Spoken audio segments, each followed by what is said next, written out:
Well, we are at the current last entry of this franchise. Wonder what's in store for me. Ah, fuck you, Ghostface.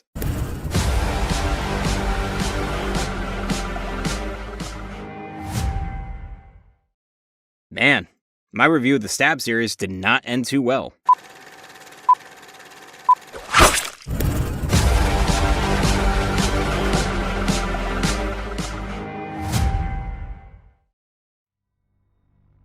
What is up, everybody? Welcome back to my look at the Scream franchise. Today we wrap things up as it's a new decade with new rules in Scream 4. Scream 3 was the lowest grossing entry at the time, only having a domestic intake of $89 million, with critics saying that it was guilty of committing the horror cliches it had become known for mocking. Leaving the series as a concluded trilogy, it wouldn't be revisited until 2008 when interest was shown in making a fourth. I've talked about it before, but the horror genre had become overrun with remakes in the 2000s, including but not limited to Halloween, Texas Chainsaw, Dawn of the Dead, The Hills Have Eyes, Amityville Horror, The Last House on the Left, Friday the 13th, A Nightmare on Elm Street, My Bloody Valentine, When a Stranger Calls, Prom Night, Black Christmas, House of Wax, The Fog, Piranha. Phew.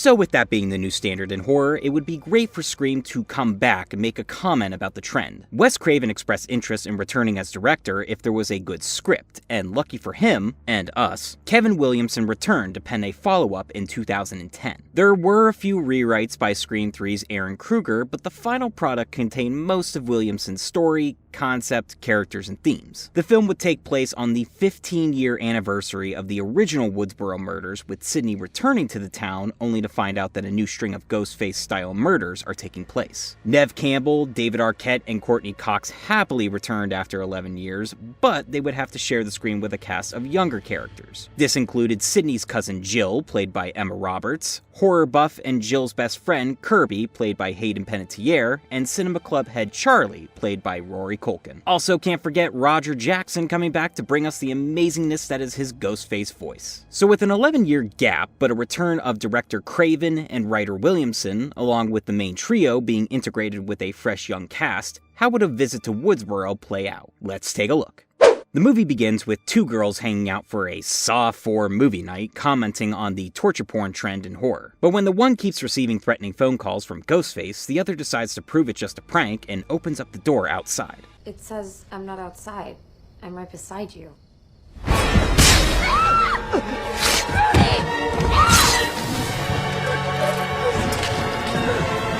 But that was just the opening to Stab 6, which is being watched by, well, would you look at that, Anna Paquin and Kristen Bell. Paquin takes jabs at the Stab series being all the same with the analysis and deconstruction of the horror genre with its postmodern meta bullshit, but Kristen doesn't appreciate the bashing. You can see everything coming. Did that surprise you? Now shut the fuck up and watch the movie. But that was just the opening to Stab 7, being watched by Jenny and Marnie. They talk about the Stab series, but Marnie is more concerned with how the events of the original took place right in their town of Woodsboro. Jenny thinks she needs to chill out and goes upstairs to prank her with a Ghostface voice app. However, it sounds like something happens to Marnie, so Jenny goes to investigate, only for the power to go out and get a call from the Ghostface. What did you do with Marnie? She's on the cutting room floor. That's not funny. This isn't a comedy. It's a horror film. People live, people die, and you better start running. Marnie's body is thrown through the back door, and Jenny is chased around the house until just barely making it to freedom in the garage where she's stabbed. This is my second favorite opening in the series. Nothing will ever beat the first, but I love this one for the creative two false openings before we get to the real deal. It gave them time to make fun of themselves, but also the torture porn genre that had become popular at the time with films like Saw and Hostel. Good setup that we're back in Woodsboro and Ghostface is still brutal and capable of manipulating their victims in the modern age of technology. The next morning, Sidney is back in her hometown on the 15-year anniversary of the original murders, pulling up to a bookstore with her agent Rebecca for the signing she has scheduled for her book, Out of Darkness. We see Dewey and Gale are happily married, Dewey moving on up to the role of sheriff. But then we're introduced to a few of the new younger characters, Kirby picking up Jill and Olivia. It's established that Jill is Sydney's cousin, and her friends fear Sid as she's earned the nickname Angel of Death after all her horrific events. They also get a call from Ghostface, who's using Jenny's phone. Dewey is helping remove the Ghostface decorations around town with his deputy Judy Hicks, who clearly has a crush on him, but they're called to Jenny's home after the 2 dead bodies have been discovered. Gale is watching an interview Sydney did about her book and decides she needs to get her butt in gear and write a new one herself. I have no fucking idea what to write. An all too familiar and painful feeling, Gale. More high school friends are introduced, the headcam-wearing streaming nut Robbie, his cinema pal Charlie, and Jill's ex-boyfriend Trevor, who cheated on her but is trying to win her back. At the book signing, Gale shows up to welcome Sydney back, but Dewey shows up with his squad to inform them that a phone from the murder crime scene has been traced to their location. They end up finding the phone along with a Ghostface mask and bloody knife in the back of Sydney's rental car. At the police station, there's some hostility between Hicks and Gale, who wants to work with Dewey and solve the murders like they did in the past. However, he wants her to stay out of this one, so she decides to go rogue and investigate on her own. It's outside that she has a run-in with Rebecca, who is kind of a bitch. Any plans on revitalizing your tarnished brand? Listen, in about 2 seconds, I'm gonna revitalize your face with my tarnished brand. Ooh. I still got it. Sydney is told she has to stay in Woodsboro because of the evidence found in her car, so she ends up staying with Jill, whose mother is Maureen Prescott's sister, making an offhand comment about how no one asks about her scars. Trevor sneaks into Jill's room to make up with her, but they're caught by Sydney, reminded of the late-night sneak-ins she had with Billy. Then she has a weird run-in with Hicks. Sorry about that. Just making my rounds before taking off. Great, thanks. Very subtle framing of making her a potential suspect. Officers Haas and Perkins are stationed outside Jill's house while she and Kirby are upstairs watching Shaun of the Dead. Olivia is on the phone with them after getting home, but Kirby gets a call from Ghostface coming from Trevor's phone. They tell them they're hiding in the closet, so Kirby boldly investigates. Kirby! Liar. I'm over this.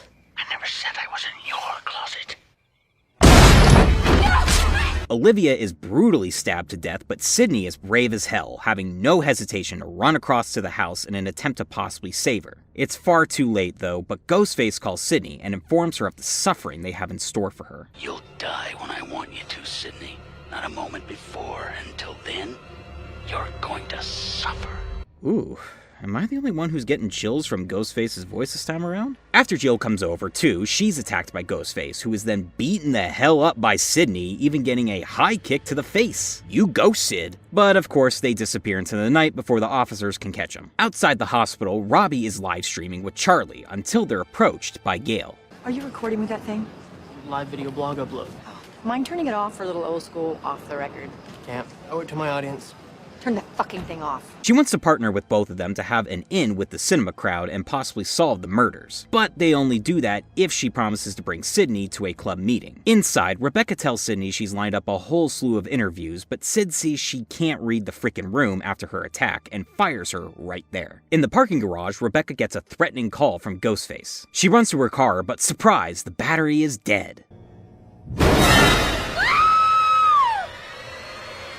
She makes a mad dash for the elevator, but she's stabbed before she can escape. While Dewey is holding a press conference outside, her body is tossed onto a news van, creating more chaos. The next day, Sydney is a guest at Charlie and Robbie's cinema club, where they discuss that the next step in innovation for the killer would be to film all their murders and follow the new rules of the horror genre, since it appears they're out to make a remake, the popular new thing to do. But the rules have changed. The unexpected is the new cliche. Modern audiences get savvy to the rules of the originals.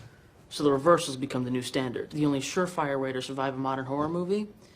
You pretty much have to be gay. They determine that based on the events taking place, the third act bloodbath will take place at a party like the original. Charlie mentions there is a party happening that night called Stabathon, where they watch all the stab movies. Later that night, Jill and Sydney have a nice little moment together to discuss what's been going on. You know, when people say, I know how you feel, but you know they're just saying that because they really have no frickin' idea how you feel. I know how you feel. Jill is being held up in her house with officers outside, while Kirby shows up to the Stabathon, being held at a random barn. Gail's there too in disguise, setting up cameras all over to potentially catch the killer. She goes back out to her car to keep watch, but all the cameras are immediately covered by Ghostface. Gail calls Dewey and tells him to come help her catch the killer, but when she goes inside, she discovers a webcam belonging to the killer is watching her. She's attacked by Ghostface, but makes it out with just a shoulder stab thanks to Dewey making it in time. Jump back to Haas and Perkins talking about how cops always get killed in movies. Except Bruce Willis. I'll be right back. I know this one. You're not supposed to say that, are you? Haas decides to take the perimeter check instead, but after seeing Jill's window open, he goes back to the car only to get a jump scare from Perkins. What the fuck?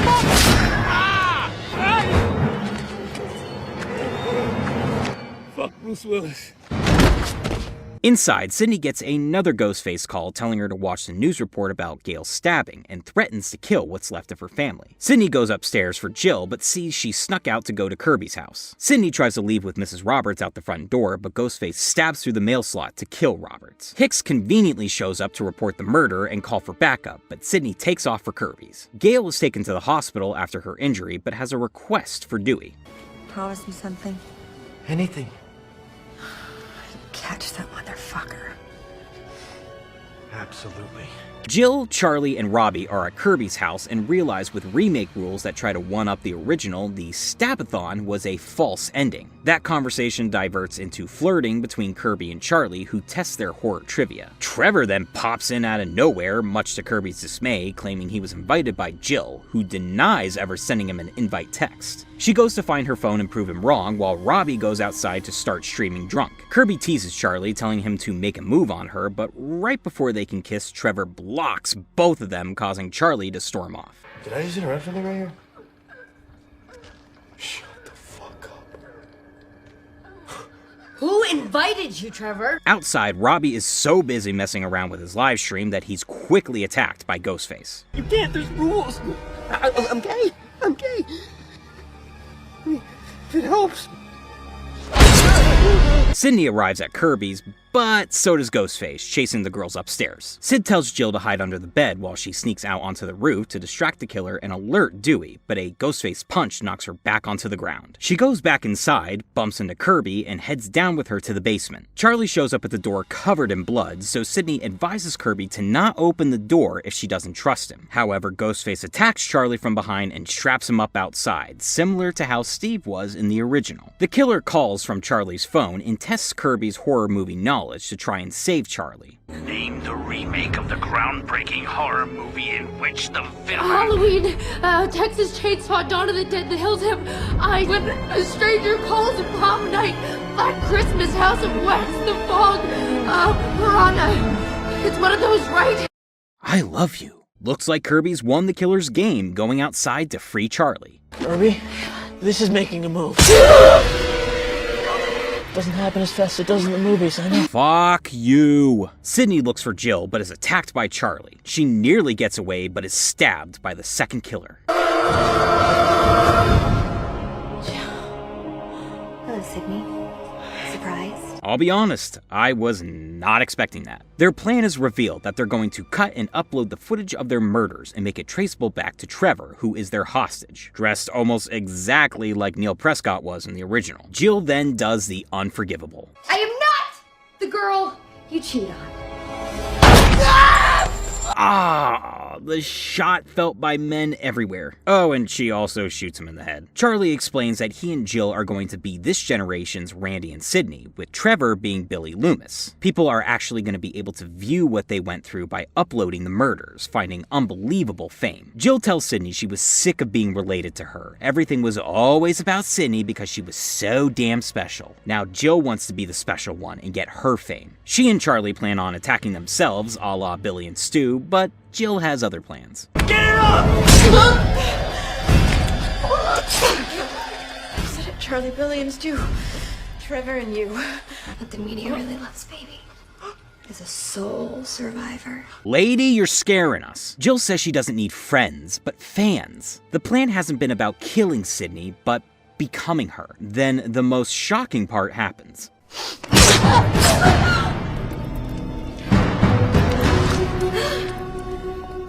Don't tell me you didn't know this day would come. Jill goes about her business, abusing the shit out of herself like the nutcase she is to make her survival more believable, crawling up to Sydney to imitate her death pose. The cops finally arrive, and Jill is wheeled out on a stretcher, getting the attention she wanted from all the reporters. At the hospital, she relays what happened at the house to Dewey and says she hopes she and his wife Gail can write a book together about the events with their matching wounds. Dewey then breaks the news that Sydney is in the ICU and may actually survive. And that's when Jill knew. She fucked up. Dewey goes back to Gail to talk to her about Jill mentioning the matching wounds comment. Why, she was stabbed in the shoulder? How did she know I was too?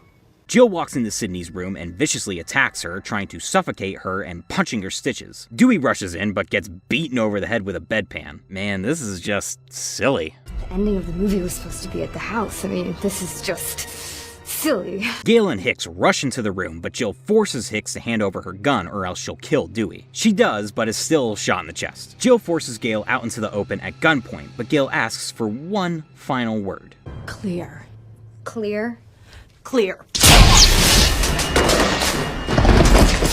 You forgot the first rule of remakes, Jill. Don't fuck with the original. Looks like Jill's dead, but Sydney's smart enough to know that's not true and shoots her. Looks like everybody's doing just fine, including Hicks, who is wearing a bulletproof vest. It all ends with the press outside the hospital, unaware of what really happened, praising Jill as a hero. My overall thoughts on Scream 4. It is the second best in the franchise for me. In terms of tone, characters, and fun, it feels the closest to the original. In a period of time where it seemed like nothing original was coming out and all our favorite franchises were getting rebooted, this movie showed up and put them in their place, similar to what the original did with 80s slashers. It acknowledges the new rules being presented, that things had to be bigger, crazier, and creating new standards thanks to the predictability of the old ones. I think some people nowadays see it and go, it's just a reboot copying the original. Yes! That's the point. The killers flat out say that's what they're doing, recreating the original for a new generation. They can't achieve their goal by being original, so remake the old one with a spin on it during the technological age. That's exactly what studios were doing by remaking all those horror classics so they could cash in on a familiar brand. That is the smart writing I've been looking for since the original. Actual commentary on the state of horror at the time. I'm also gonna say this is the best cast since the original. Introducing a new batch of kids to meld with our familiar trio could have ended badly, but I think they fit in well. The correct amount of time is spent with each side so that you get to know where they're all at in their lives and grow to like them. I'll go out on a limb and say that it reminds me of Nightmare 3, where it's a perfect sequel that brings in new characters and pairs them up with characters we already know and love. Are they as memorable as Skeet Ulrich, Matthew Lillard, and Rose McGowan? Nah, but they're still enjoyable. Emma Roberts does a good job as the sweet cousin Jill and fucking nuts cousin Jill. Charlie and Robbie are believable as two buddies who are really into cinema, and I love Hayden Panettiere as Kirby. She's my favorite of the new characters because she's cool, funny, hot, and her horror movie knowledge gets a huge thumbs up from me. Then there's the other supporting cast, including Allison Brie as Rebecca, Adam Brody and Anthony Anderson as Officers Haas and Perkins, and Marley Shelton as Deputy Judy, who are having a lot of fun with their little roles. Of course, though, I have to mention Campbell, Cox, and Arquette. They have major step-up performances from Scream 3. It's cute to see Dewey and Gail married, with him now the sheriff of Woodsboro, but she's struggling with small-town life thanks to her big goals and personality. She tries to go back to the old days of solving the murders with Dewey, but he has so much more responsibility that he can't run around town on a ghost hunt with her. She seems more upset than angry at his actions, but with her near-death experience after going alone, it brings them together on the same team. Gail also hasn't missed a beat with her comebacks, making for some very funny moments. Finally, Sydney is still kicking ass all these years later. I like her character a lot in this entry. She's much more confident and mature, having grown from her past incidents. She doesn't fear for her own life, but for the lives of those she's close to, wanting to keep them out of harm's way. It's great when she charges right on over to Olivia's with no hesitation to try and catch Ghostface, and fights back numerous times, proving her status as a badass. I'll say it for everyone now. Sidney Prescott is the best final girl in all of horror. Come at me. I'll make another bold statement and say that Ghostface is at his best here. They are brutal, and Roger Jackson gives his best voice performance since the original. Man, that phrase is becoming a common thing here, isn't it? He's so ruthlessly mean and manipulating and has some of my favorite lines in the series. I'm sorry. You don't have to be a bitch about it. Eat me. You hang up on me and I'll cut through your neck until I feel bone. Who's this? This is the last person you're ever gonna see alive. But you're the dumb blonde with the big tits. We'll have some fun with you before you die. I'm gonna slit your eyelids in half so you don't blink when I stab you in the face. You know, Rebecca, it doesn't sound to me like you're in the hospital. But if you want to be in the hospital, I'd be happy to put you there. In the morgue. You can't save them. All you can do is watch. The kills are ramped up, but not to a ridiculous degree. I love the double kill from Stab 6 that kicks off the movie. Olivia's is excruciatingly brutal, especially because Jill and Kirby can only watch as their friend is killed. Perkins' forehead stab and stumble in the street is goofy, but I see it as being done purposely for a dark comedic effect. And while Kirby's stab is simple, it comes as a shock because I don't think I'm the only one who genuinely wanted her to survive. The reveal of the killers is again the best since the original. I think it's a surprise when Jill is revealed as a killer, but Sydney seeing her own cousin betray her trust feels awfully familiar to how it was when Billy was revealed as a killer. Even Charlie's reveal as he stabs Kirby gives you the same feeling. That's what makes the aspect of a whodunit even better, with the combination of surprise and sense of betrayal. What is the most interesting though is Jill's motive. It's crazy to think that it makes about as much sense now as it did 10 years ago. With the digital age we're living in, people are constantly looking to be the next big social media influencer, sometimes by not doing much of anything that necessarily contributes to society. We live in a world where people who stream games gain tons of wealth, where having fans and followers is the most important thing. A lot of kids are growing up not wanting to go to college or find a job, preferring to be a professional live streamer or vlogger. It's like Jill explains. We all live in public now. We're all on the internet. How do you think people become famous anymore? You don't have to achieve anything. You just gotta have fucked up shit happen to you. Now, do I agree with how Jill went about trying to get famous? Of course not. However, her points make absolute sense, especially today. Anyways, I think my only negative is that the ending does go on a little longer than it needs to at the hospital, but when the villain even acknowledges the absurdity of the situation, I can't give it too much grief. With all that said, this is the best Scream sequel. Williamson's clever writing brings back the fun with commentary on horror films and the remake-reboot trend. The cast of characters, old and new, are terrific in their performances. This Ghostface is the most entertaining and threatening, and the kill reveals are a shock, with motives that feel very real. I give Scream 4 4.5 webcams out of 5. But let me know your thoughts. Do you think this is the best sequel in the franchise? How do you feel about the old cast mixing in with the new one? Does Jill have a point in her motive? And what was your favorite kill? Don't forget to subscribe and follow my Twitter and Instagram. Links to those are in the description.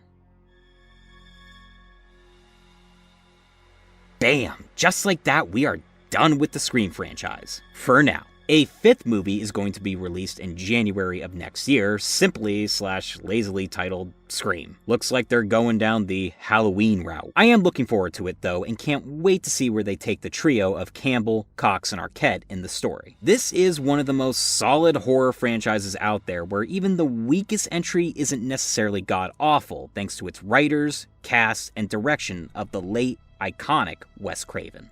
But I think after all that, I'm gonna put down the phone and pick up a good book. Ah, here we go.